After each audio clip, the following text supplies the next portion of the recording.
श्रीमत् सद्गुरु चरणारविन्दाभ्यां नमः। जलत्तानगण्डं मिलद्भृङ्गखण्डं चलच्चारुषण्डं जगत्प्राणषण्डं रसदन्तकाण्डं विपद्भङ्गचण्डं शिवप्रेमपिण्डं भजे भक्तकण्डं। या कुन्देन्दुकिशारहारधवला या शुभ्रवस्त्रावृता या वीणावरदण्डमण्डितकरा या श्वेतपद्मासना या ब्रह्माच्युतशङ्करप्रभृतिभिर्देवैः सदा वन्दिता सा मां पातु सरस्वती भगवती निःशेषजाड्यापहा। ब्रह्मानन्दं परमसुखदं केवलं ज्ञानमूर्तिं द्वन्द्वातीतं गुणं सदृशं तत्त्वमस्याधिलक्ष्यम्। एकं नित्यं निर्मलमचलं सर्वधी साक्षिभूतं भावातीतं सद्गुरुं आपदापहर्तारं भावारं सर्वसंस्थां लोकाभिरामं श्रीरामं भूयो भूयो नमाम्यहम्। याज्ञवल्क्यं मुनिं वन्दे सन्तज्ञानेश्वरं तथा आद्यकीर्तनकाराय नारदाय नमो नमः। देवर्षि नारद महाराज की जय, राजाधिराज प्रभु रामचंद्र महाराज की जय, पंढरीनाथ महाराज की जय, आई रुक्मिणी माता की जय, श्री श्याम समर्थ महाराज की जय, श्री सद्गुरुनाथ महाराज की जय। मंगलमूर्ति मोरया। मातृदेवो भव, पितृदेवो भव, राष्ट्रदेवो भव, श्रोता वक्ता श्रीराम समर्थ। जय जय रघुवीर समर्थ। राम कृष्ण हरि जय जय राम राजा राम। राम कृष्ण हरि जय जय राम राजा राम। गोवर्धन धर गोपाल नरत गोवर्धन धर गोपाल नरत गोकुल संकटहारी राजा राम। गोकुल संकटहारी राजा राम। राम कृष्ण हरि जय जय राम राजा राम। नवनीत सम नवनीत प्रिय नवनीत सम नवनीत प्रिय नवल विनोद विहारी राजा राम।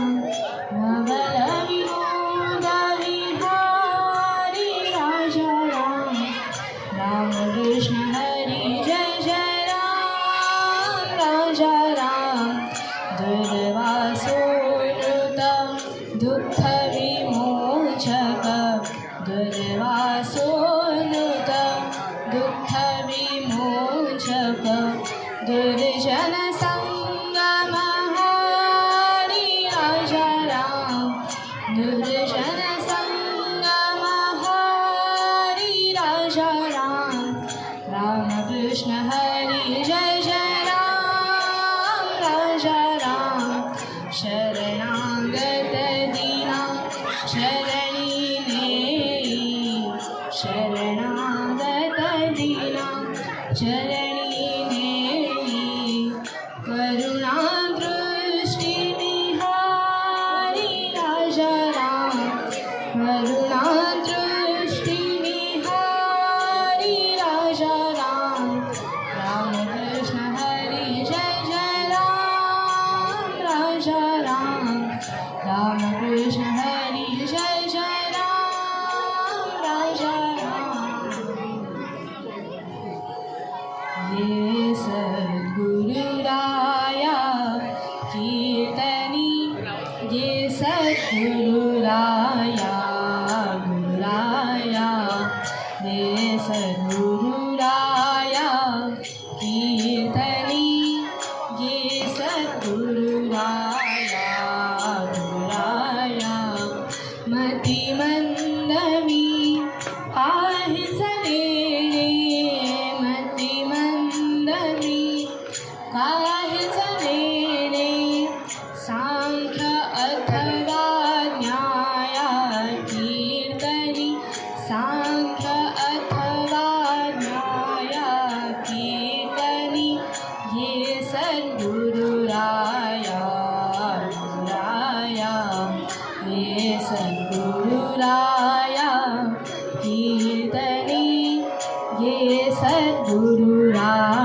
इच्छा तव गुण गाया कीर्तनी इच्छा तव गुण गाया कीर्तनी ये सद्गुरु राया राया ये सद्गुरु राया कीर्तनी ये सद्गुरु राया राया जनार्दन सद्गुरुदेव नवे जनार्दन सद्गुरुदेव नवे निरंजनी चाराया कीर्तनी निरंजनी चाराया कीर्तनी ये सद्गुरु राया राया ये सद्गुरु राया कीर्तनी ये सद्गुरु राया नामाचा महिमा कोण करी सीमा नामाचा महिमा कोण करी सीमा जपा श्रीरामा जपा श्रीरामा जपा श्रीरामा एका भावे नामाचा महिमा कोण करी सीमा नलगती स्तोत्रे नानमंत्रतंत्रे नलगती स्तोत्रे नानमंत्रतंत्रे वर्णिजे वाक्त्रे वर्णिजे वाक्त्रे श्रीराम नाम नामाचा महिमा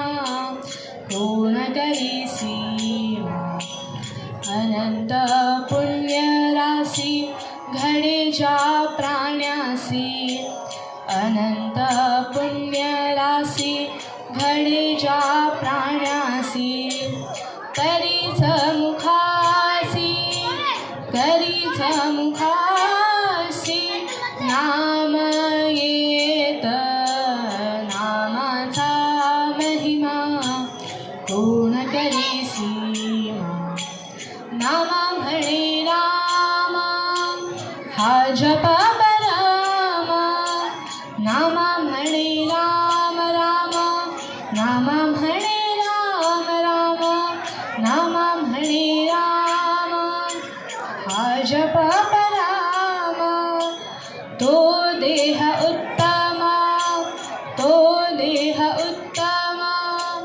मृत्युलोकी नामाचा महिमा कोण करी सीमा नामाचा महिमा कोण करी सीमा नामाचा महिमा कोण करी सीमा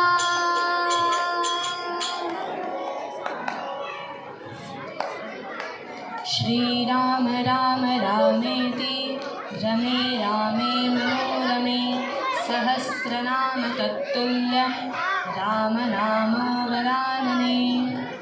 भगवान शंकर पार्वती मातेला सांगतात की तुझ्या मुखात श्री रामनाम विराजमान झाल्यामुळे तू सुंदर आहेस. राम राम राम या 2 अक्षरी नामाचा जागृत स्वप्न व सुषुप्ती या 3 अवस्थेत जप कर. मीही या मनोरम अशा रामनामातच रमत असतो.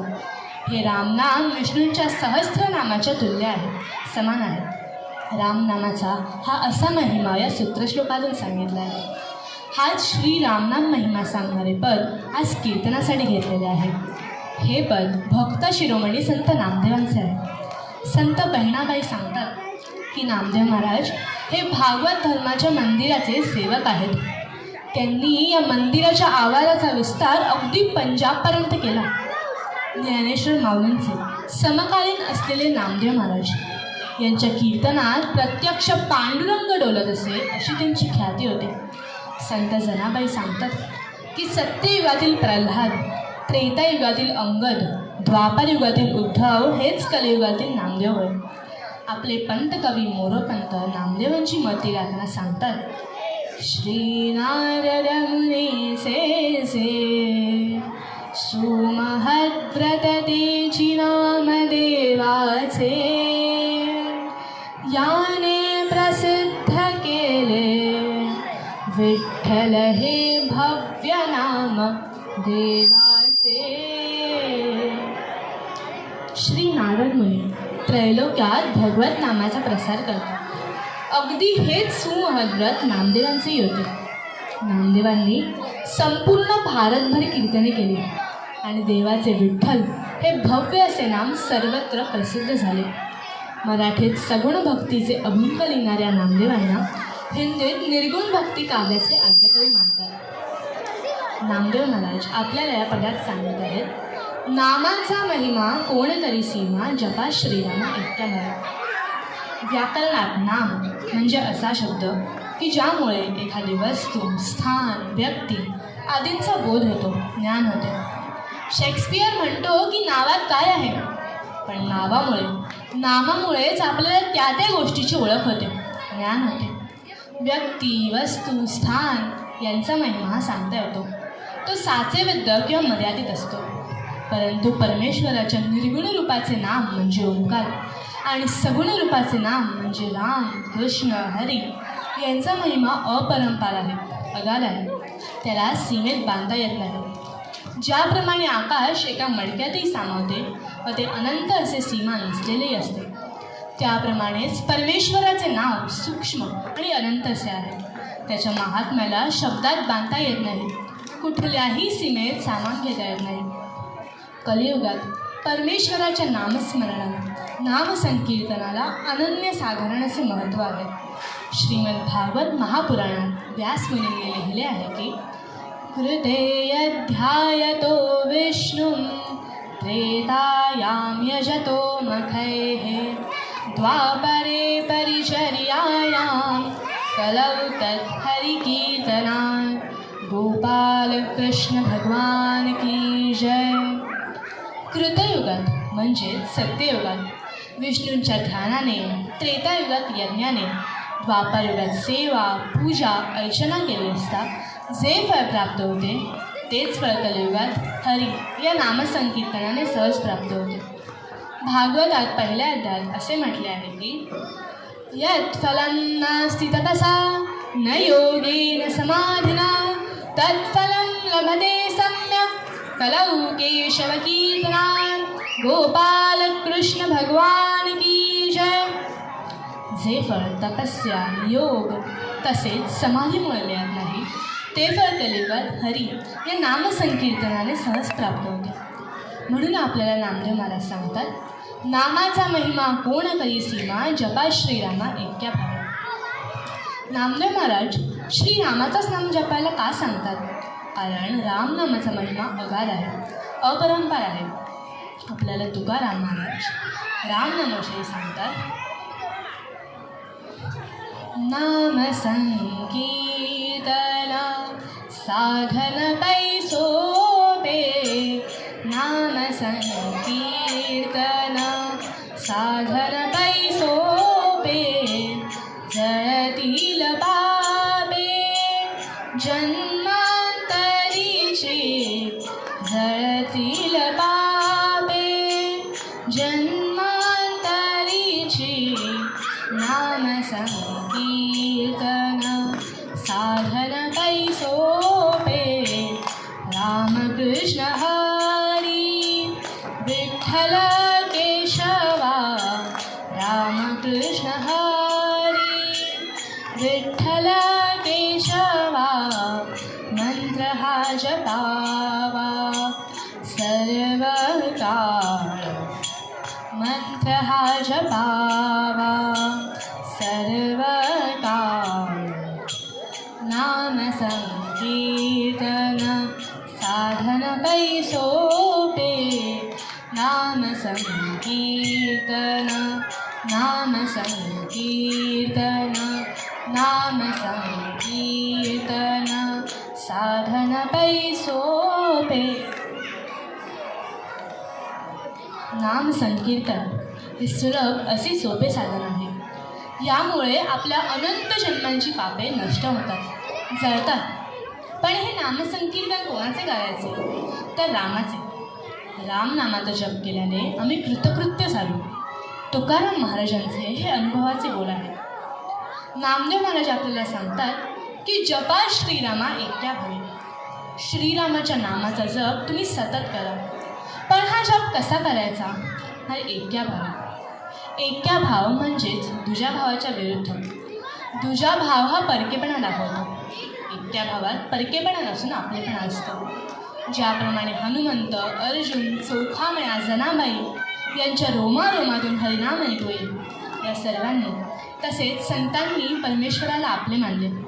त्याची भक्ती, नामस्मरण एक्या भावाने केलं. त्याप्रमाणे आपणही त्या देवाशी एकरूप होऊन नामजप करावा. आपुला तो एक देव करून घ्यावा, तेणे विना जीवा सुख नको. नामदेव महाराज श्रीरामाचंच नाम जपायला का सांगतात? कारण रामनामाचा महिमा अगाध आहे. तुकाराम महाराज रामनामाविषयी सांगतात,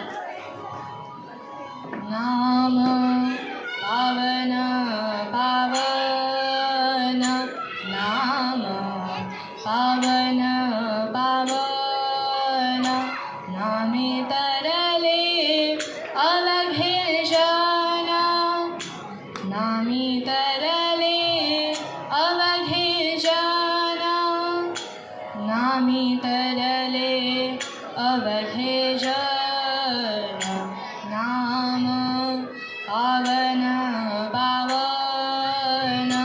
तुका म्हणे राम नामी, तुका म्हणे राम नामी, कृतकृत्य झालो आम्ही, कृतकृत्य झालो आम्ही, कृतकृत्य झालो आम्ही.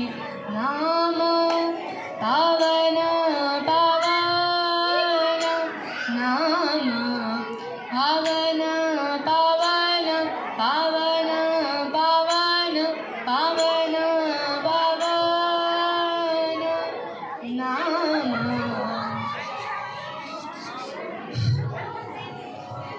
महाराज सांगतात की नाम हे पावन आहे. इथे पावन हा शब्द दोनदा वापरला आहे. याला द्विरुक्ती म्हणतात. एखादा मुद्दा ठामपणे पटवून देताना ते शब्द पुन्हा पुन्हा वापरतात. महाराज नाम हे पावन आहे हे ठामपणे सांगतात. कारण नामाने अवघे जळने भवसागरातून तरून गेले. पण हे नाम कोणाचे? तर रामाचे. त्या रामनामात दंगून गेल्याने आम्ही कृतकृत्य झालो. तुकाराम महाराजांचे हे अनुभवाचे बोल आहे. रामनामाचा महिमा सांगताना राधा ब्रह्मवैवर्त पुराणात सांगते की राम कोणाला म्हणावे? राम कोण? रा शब्दो विश्ववचनो मश्चापीश्वरवाचकः विश्वनामीश्वरो यो हि तेन राम प्रकीर्ततः. राजाधिराज प्रभु रामचंद्र महाराज की जय. रा शब्द हा विश्ववाचक आहे. म शब्द हा ईश्वरवाचक आहे. म्हणून जो विश्वाचा ईश्वर आहे त्याला राम म्हणतात. रामनामाचा जप कोणी कोणी केला? तर वाल्मिकी, शबरी, हनुमंत, वानरसेना, विभीषण, संत कबीर, तुलसीदास, रामदास स्वामी, गोंदवलेकर महाराज इतकेच काय तर भगवान शंकरही रामनाम कंठी धारण करतात. समुद्र मंथनच्या वेळी जेव्हा पहिले हलाहल विष निघाले त्यावेळेला विश्वाच्या कल्याणासाठी महादेवांनी ते विष आपल्या कंठात ठेवले. त्यावेळी त्यांच्या कंठाचा दाह होऊ लागला. शीतलता प्राप्त होण्यासाठी अनेक उपाय केले. शीतरसा चंद्र मस्तकी धारण केला, गळ्यात सर्पमाळा घातल्या, जटांमध्ये गंगा धारण केली. पण दाह काही शांत होत नव्हता. शेवटी शंकरांनी आपल्या आराध्य राम यांचे नाम कंठी धारण केले आणि काय आश्चर्य, दाह शांत झाला. शिव हळाहळी तापला तोही नामे शीतल झाला. भगवान शंकर स्कंदपुराणात माता पार्वतीला सांगतात की रामनामापेक्षा श्रेष्ठ विश्वात जप करण्यायोग्य काहीच नाही. जे रामनामाचा आश्रय घेतात त्यांना यमयातना भोगावी लागत नाही. रामरक्षित म्हटलेच आहे, भर्जनं भवबीजानां अर्जनं सुखसंपदां तर्जनं यमदूतानां राम रामेति गर्जनं राजाधिराज प्रभु रामचंद्र महाराज की जय. भवबीजाला भाजणारे, सर्व सुखसंपदा प्रदान करणारे व यमदूतांना जवळ येऊ न देण्याची रामनामाची गर्जना आहे. असे सांगितले जाते की भगवान विश्वनाथ वाराणसीत देव सोडणाऱ्या प्रत्येकाला रामनामाची दीक्षा देतात, जेणेकरून त्यांना मोक्ष मिळेल. आपल्याला तुलसीदास रामायणात सांगतात, रामनाम सुरतरू की छाया, दुःख भये गुण निकट ज्वाला. रामनाम हे कल्पवृक्षाच्या सावलीप्रमाणे आहे. जो कोणी याच्या जवळ येतो त्याचे दुःख दूर होते. सर्व संत मुनी तापसी रामनामाचा आश्रय घेतात. खरंच रामनाम एवढं सामर्थ्यशाली आहे का? अहो, रामनाम लिहिलेले जड पाषाण समुद्रात तरले. मग आपण रामनामाचा जप केल्यावर भवसागर तरून जाणार हे त्रिवार सत्य आहे. मुमुक्षुरांची जीवन प्रवासातील शिदोरी ही रामनाम आहे. या रामनामाच्या प्रभावाने एक भिकारी दाता कसा बनला ते ऐकूया. एकेवेळी सम्राट कृष्णदेवराय आणि तेनालीराम हे नगर फिरत होते. त्यावेळेला त्यांनी पाहिले की एक ब्राह्मण भीक मागत होता. कृष्णदेवरायांनी तेनालीरामांना विचारले, भूदेव आणि भीक मागतोय असे का? त्यावर तेनालीराम त्यांना म्हणाले, महाराज ते भरकटले असतील. कृष्णदेवराय त्यांना म्हणाले, त्यांना मार्गावर आण. तेनालीराम म्हणाले, अवश्य महाराज, तुम्हाला तुम्ही 3 महिन्यांचा वेळ द्या. कृष्णदेवरायांनी मान्य केले. सायंकाळी तेनालीराम त्या ब्राह्मणाकडे आले आणि विद्वान असूनही भीक मागण्याचे कारण विचारले. ब्राह्मणाने आपली परिस्थिती सांगितली. त्यावर उद्यापासून तुम्ही पहाटे 4 वाजता उठून माझ्यासाठी 2 तास रामनामाचा जप करावा असे त्यांनी त्याला सांगितले. यासाठी रोज सायंकाळी 1 स्वर्णमुद्रा तुमच्या घरी पोहोचवली जाईल. ब्राह्मणाने जप करण्याचे स्वीकारले. पूर्वजन्माच्या काही शुभसंस्कारांमुळे तो पहाटे जप करू लागला. रोज सुवर्णमुद्रा मिळत गेल्याने ब्राह्मण श्रीमंत झाला. एकदा त्याने विचार केले की आपण बिरबलासाठी रामनाम जप केला तर आपण श्रीमंत झालो, तर आपण स्वतःसाठी रामनाम जप केला तर आपण इहलोकी व परलोकी संपन्न होतो असा विचार केला आणि ब्राह्मण स्वतःसाठीही रामनाम जप 2 तास करू लागला.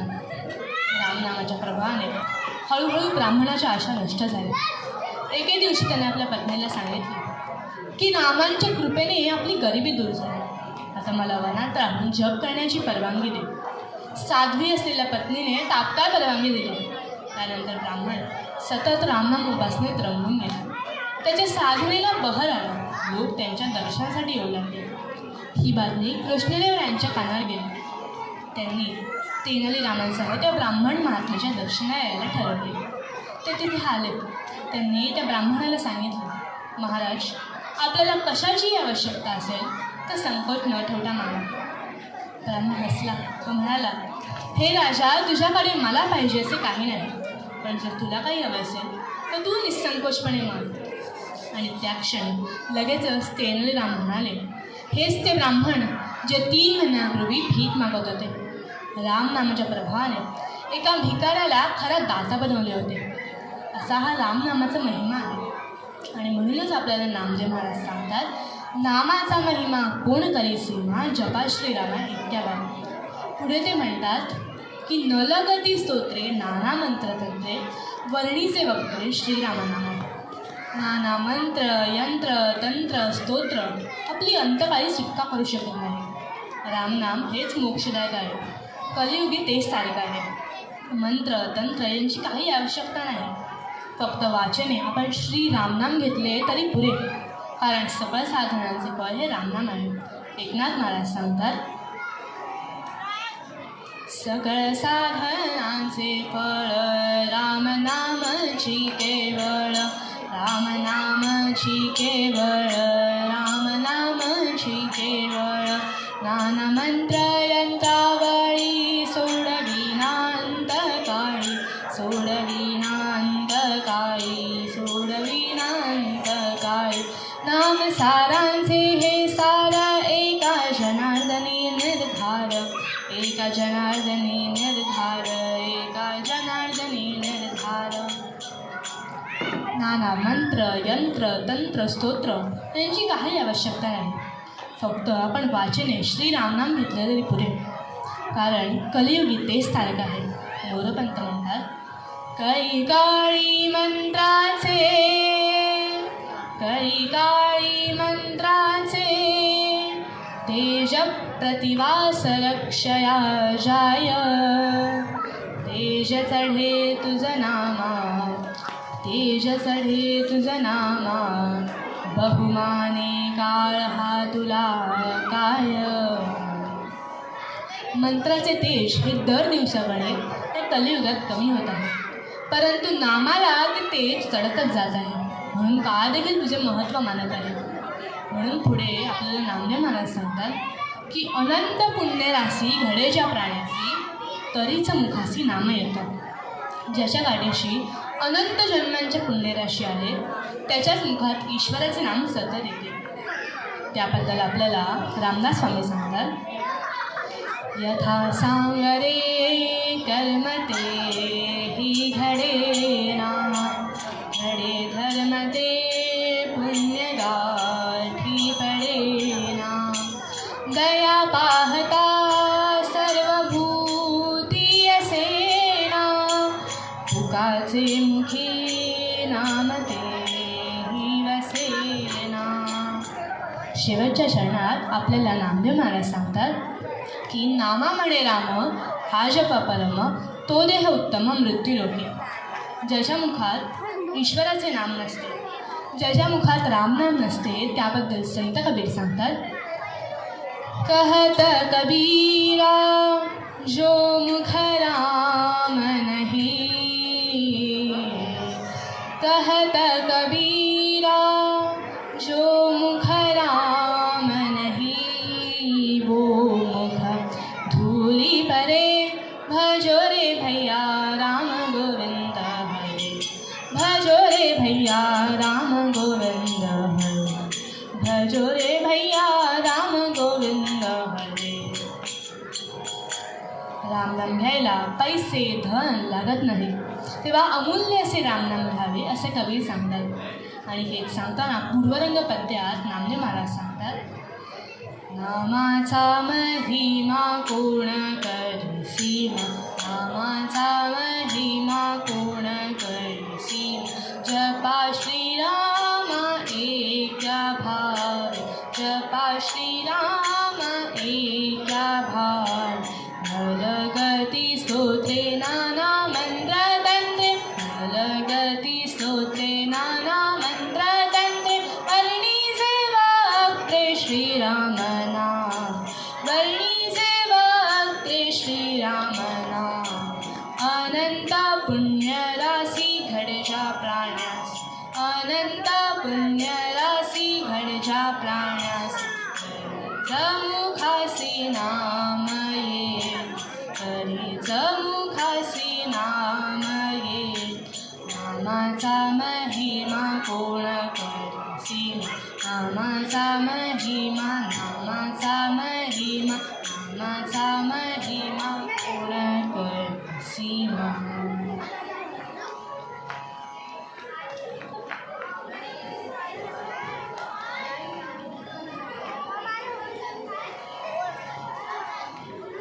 आपण पूर्वरंगात श्रीरामाच्या नामाची महत्त्व जाणून घेतली. आता आपण आख्यानात त्यांच्या जन्माची कथा पाहूया. श्रीरामांचा जन्म त्रेतायुगात झाला. त्रेतायुगात अशी परिस्थिती निर्माण झाली होती की ज्यामुळे सर्व समाज अस्थिर बनला होता. राम अवताराच्या पूर्वी समाजाची स्थिती फारच बिघडलेली होती. कलियुगात जसे हरिकीर्तनाला, नामस्मरणाला उपासना मार्ग म्हणतात, तसे त्रेतायुगात यज्ञ करणे हा उपासना मार्ग होता. सज्जन ऋषीमुनी यज्ञ करून परमेश्वराची उपासना करायचे. आणि राक्षस वर्ग जो होता, म्हणजे ज्यांची वृत्ती राक्षसी आहे ते, हे राक्षस हे शिकले सवरलेले होते.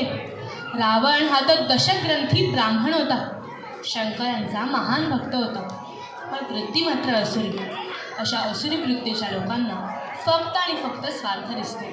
स्वार्थासाठी ते काहीही करतात, त्यांना असुर म्हणतात.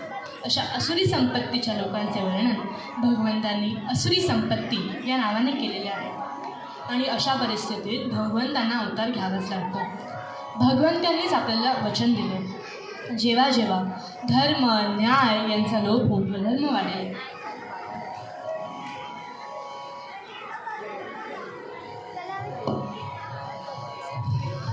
तेव्हा तेव्हा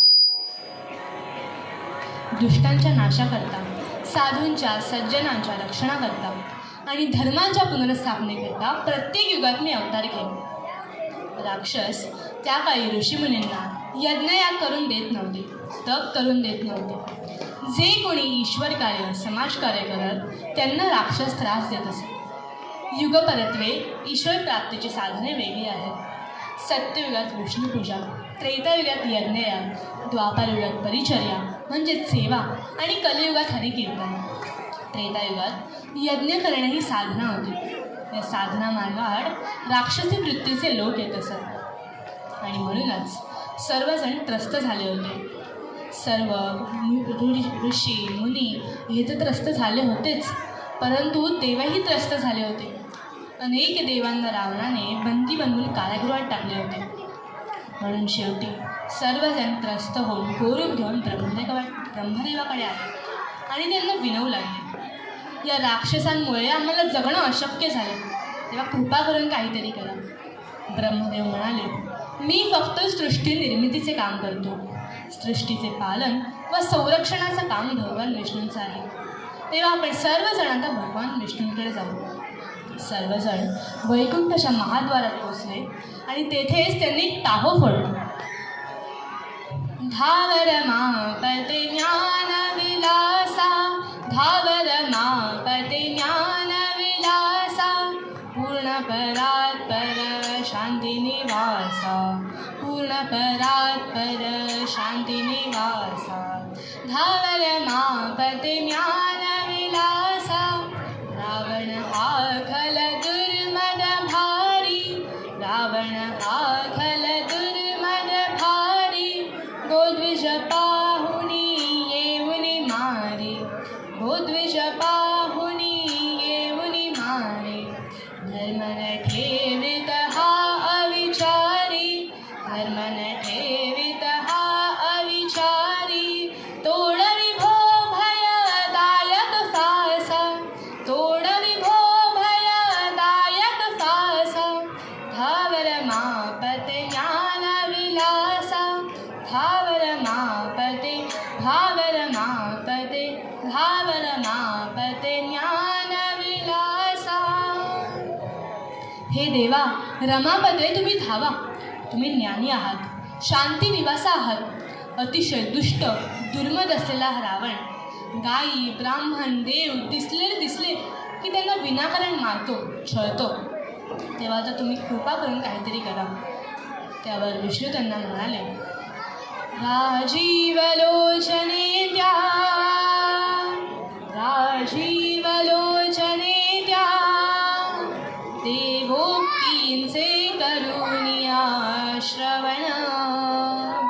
मा भैष्ट अशा शब्दे, मा भैष्ट अशा शब्दे, तोषविले स्वांगी पंकज प्रवण.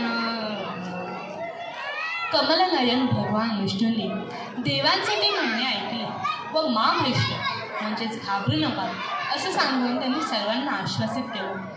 त्यांनी सांगितलं की मी अयोध्येत सूर्यवंशात राजा दशरथाच्या पोटी जन्म घेणार. तुम्ही सर्वजण वनचर म्हणजेच वानर व्हा. हा जो शेषनाग आहे तो माझा धाकटा भाऊ लक्ष्मण म्हणून जन्म घे. विष्णूंनी आपली 2 आयुधं शंख व चक्र यांना भरत व शत्रुघ्न यांचा अवतार घ्यायला सांगितले. त्यांनी सूर्यवंशात अयोध्येत दशरथ राजाचे पुत्र म्हणून जन्म घ्यायचे ठरवले. कशी होती अयोध्या नगरी? शरयू तीरी अयोध्या नगरी, शरयू तीरी अयोध्या नगरी, राजधानी दशरथाची, राजधानी दशरथाची, रघुवंशाची शान सेही, रघुवंशाची शान सेही, नगरी ऐश्वर्याची, नगरी ऐश्वर्याची.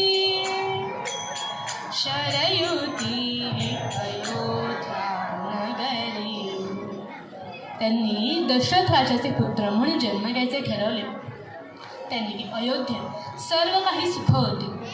राजाला फक्त एक दुःख होते, एक शल्य होते, पुत्र नव्हते असे. तो रात्रंदिवस पुत्राविना व्यतीत करत असे. त्याला रात्र झोप येत नसे. तो उसास ओढत असत. एके दिवशी पहाटे त्याचा डोळा लागला असता त्याला एक वाईट स्वप्न पडले. त्या स्वप्नात त्याने 3 माणसांची हत्या केली होती. त्यातील 2 पुरुष होते व एक स्त्री होती.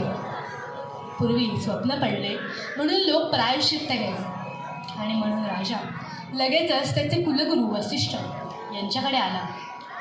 त्यांना ते स्वप्न सांगितले. वसिष्ठ त्याला म्हणाले, राजन घाबरू नकोस, वनात जा, तिथे 3 श्वापदांची शिकार कर, म्हणजे हा जो दुःस्वप्नाचा दोष आहे तो नष्ट होईल. गुरु आज्ञेप्रमाणे म्हणून राजा वनात गेला. दिवसभर वनात थांबून देखील त्याला एकही शिकार मिळाले नाही. पण शिकार केल्याशिवाय परतायचे नाही असे ठरवून त्याने आपल्या लवाजमा परत पाठवून दिला आणि तो एकटाच शिकारीसाठी थांबला. त्याने विचार केला की आता रात्र झाली आहे, तेव्हा एखादे तरी श्वापद पाणी पिण्यासाठी सरोवरावर येईल. म्हणून तो सरोवराकाठी आला.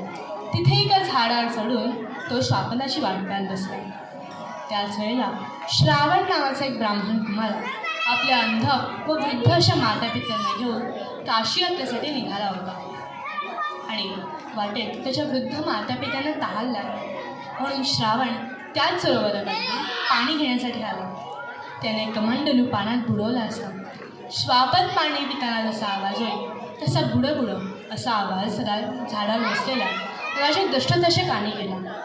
राजा दशरथ हा शब्दवेदी बाण सोडण्यात पारंगत होता. आवाज ऐकताच लगेचच त्या दिशेने राजाने बाण सोडला आणि काही क्षणातच देवा देवा मेलो मेलो आई असा मानवी आवाज राजाला ऐकू आला. शब्द मानवी ऐकुनी भूपती, शब्द मानवी ऐकुनी भूपती, उतरे वृक्षाखाली. अहा हा ब्राह्मण वधमज घडला, अहा हा ब्राह्मण वधमज घडला, कशी रे भूली झाली, कशी रे भूली झाली. दशरथ लगेचच तिथे आला. त्याने श्रावणाला विचारले, बाळ मला क्षमा कर, मी इथे श्वापदाची वाट पाहत बसलो होतो.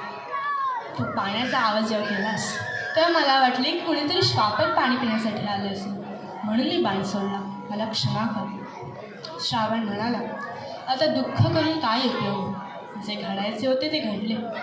तिथे जवळच माझे आईवडील बसले आहेत. त्यांना फार तहान लागली आहे. कृपा करून तुम्ही हे पाणी त्यांना नेऊन द्या, पण ते पाणी पिरेपर्यंत काहीही बोलू मात्र नका. राजा दशरथाने तसे केले.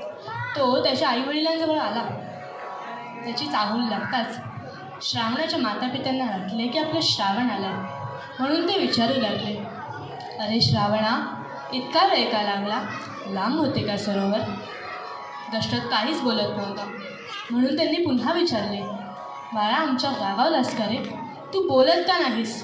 तू बोलल्याशिवाय आम्ही पाणी पिणार नाही. नाईलाजाने दशरथाला सर्व वृत्तांत सांगावा लागला. आपल्या एकुलत्या एक आधार असलेल्या पुत्राची राजाने हत्या केली हे ऐकल्याबरोबर ते गतप्राणच झाले होते. आणि अशा मनस्थितीत त्यांनी दशरथाला श्राप दिला. प्राणांतकाली मग शापिती त्या नरेश, तू पुत्र पुत्र करिता मरशील ऐसा, ऐसे वदो नित्यशिले निजदेह त्यांनी, राजा मनी बहुत हर्ष विषाद मानी. शापवाणी ऐकताच राजाला खूप दुःख झाले. परंतु तो शाप खरा होण्यासाठी आपल्याला पुत्रप्राप्ती जरी होणार त्याचा त्याला थोडा आनंदही झाला. अशा मनस्थितीत तो नगरात आला. त्याने जो वृत्तांत वनात घडला होता तो वसिष्ठांच्या कानावर घातला. वसिष्ठ त्याला म्हणाले, राजन घाबरू नको, पापनाशनासाठी हययज्ञ म्हणजेच अश्वमेध यज्ञ कर आणि पुत्रप्राप्तीसाठी तू पुत्र कामेष्टी यज्ञ कर. राजाने त्याप्रमाणे केले. पूर्णाहुतीच्या दिवशी यज्ञातून अग्निदेवता प्रकट झाला. ती आली ती पायस असलेले हेमपात्र घेऊन. ते पायस असलेले हेमपात्र दशरथाच्या हाती देत अग्निदेव म्हणाले, हे पायस तू तुझ्या 3ही राण्यांना दे, त्यामुळे तुला अतिशय चांगली संतती निर्माण होईल. राजाने तसे केले आणि वसिष्ठांनी त्याला सांगितले की राजा, तू 3ही राण्यांचे यथायोग्य डोहाळे पुरव, त्यामुळे तुला चांगली संतती निर्माण होईल, अन्यथा सदोष व व्यंग संतती निर्माण होईल. राजा डोहाळे जाणून घेण्यासाठी प्रथम आपली लाडकी राणी कैकेयी हिच्या महालात आला. कैकेयीला आपल्या सौंदर्याचा खूप अहंकार होता. राजा दशरथ आपल्या महालात येत असल्याचं पाहून तिने झोपेचं सोंग घेतलं. तरीही राजाने तिला उठवून तिला तिचे डोहाळे विचारले. त्यावेळेला ती म्हणाली की माझ्या पुत्राला या राज्याचा राजा बनवा, तसेच ज्येष्ठ राणीच्या पुत्राला वनात पाठवा. खरं तर यावेळीच तिने हे वर मागितले होते. राज्याभिषेकाच्या वेळी फक्त त्या वरांची आठवण तिने राजाला करून दिली होती. आणि राजा खिन्न मनाने बदली राणी सुमित्रा हिच्या महालात आला. सुमित्रेला त्यांनी विचारले, बोल सुमित्रे, तुझी काय इच्छा आहे? त्यावर सुमित्रा त्याला म्हणाली की महाराज, मला काहीच नको, माझ्या पुत्राला फक्त ज्येष्ठ राणीच्या पुत्राची सेवा करायला मिळाली. राजाला आनंद झाला. तेथून तो कौसल्याच्या महालात आला. कौसल्या त्यावेळेला रामनामात रंगली होती. तिच्या साधनेला बहर आला होता. त्याला कळलं की कौसल्याच्या पोटात गर्भात ईश्वरी अंश वाढतो आहे. आणि अशा प्रकारे कौसल्याला प्रभू श्री रामचंद्रांचा जन्म झाला. आणि याच प्रभू रामचंद्रांनी पुढे काय केले हे आपल्या सर्वांना माहीतच आहे. आणि हेच सांगताना पूर्वरंग पद्यात नामदेव महाराज सांगतात, नामाचा महिमा कोण करी सीमा, नामाचा महिमा कोण करी सीमा, जपा श्रीरामा एका भावे, जपा श्रीरामा एका भावे. न लगती स्तोत्रे नानामंत्रतंत्रे, न लगती स्तोत्रे नानामंत्रतंत्रे, वरणीचे वक्त्रे श्रीराम नाम, वरणीचे वक्त्रे श्रीराम नाम. आता सर्व संतांनी देवाकडे जे मागणे मागितले ते आपण सर्व मागू. हेची दान देवा देवा तुझा विसरण भावा, विसरण भावा तुझा विसरण भाव. गुण गाईन आवडी हेची माझी सर्व जोडी, माझी सर्व जोडी हेची माझी सर्व जोडी. न लगे मुक्ती धन संपदा, संत संग देई सदा, संत संग देई सदा.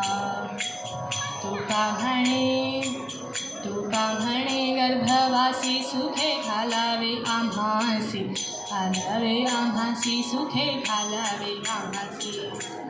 आता आपण गणपती बाप्पांची आरती करूया. सुखकर्ता दुःखहर्ता वार्ता विघ्नाची, नुर्वी पूर्वी प्रेम कृपा जयाची, सर्वांगी सुंदर उटशेंदुराची, कंठी झळके माळ मुक्ता फळांची. जय देव जय देव जय मंगलमूर्ती, दर्शन मात्रे मन कामना पूर्ती. जय देव रत्न खचित फरात गौरी कुमरा, चंदनाची उटी कुंकुम केशरा, हिरे जडित मुकुट शोभतो बरा, झुंझुंती नूपुरे चरणी घागरिया. जय देव जय मंगलमूर्ती, दर्शन मात्रे मन कामना पूर्ती. जय देव लंबोदर पीताम्र फणीवर वंदना, सरळ सोंड वक्र तुल्य नयना, दास रामाचा घालपाही सगना, संकटी पावावे निर्वाणी रक्षावे सुरवर वंदना. जय देव जय मंगलमूर्ती, दर्शन मात्रे मन कामना पूर्ती. जय देव घालीन लोटांगण बंदीन शरण, डोळ्यान पाहिन रूप तुझे, प्रेमेय लिंगन आनंद पूजन, भावे वाईन म्हणे रमा. त्वमेव माता पिता त्वमेव बंधुस्सखा त्वमेव विद्या द्रविडं त्वमेव सर्वं मम देवदेव. कायेन वाचा मनसेन्द्रियैर्वा बुद्ध्यात्मना वा प्रकृतिस्वभावात् करोमि यज्ञं सर्वं परस्मै. अच्युतं केशवं राम नारायणं कृष्ण दामोदरं वासुदेवं हरे, श्रीधरं माधवं गोपिकावल्लभं, जानकीनायकं रामचन्द्रं. हरे राम राम राम हरे हरे, हरे कृष्ण कृष्ण कृष्ण हरे हरे, हरे राम राम राम हरे हरे, हरे कृष्ण कृष्ण कृष्ण हरे हरे. सदा सर्वदा योग तुझा घडावा, तुझे कारणी देह माझा पडावा. उपेक्षू नको गुणवंतानंता, रघुनायका मागणे हेची आता. जय जय रघुवीर समर्थ. मला इथे कीर्तन करायला संधी दिल्याबद्दल मी TMC स्टाफ क्वार्टर्सचे आभार मानते. धन्यवाद.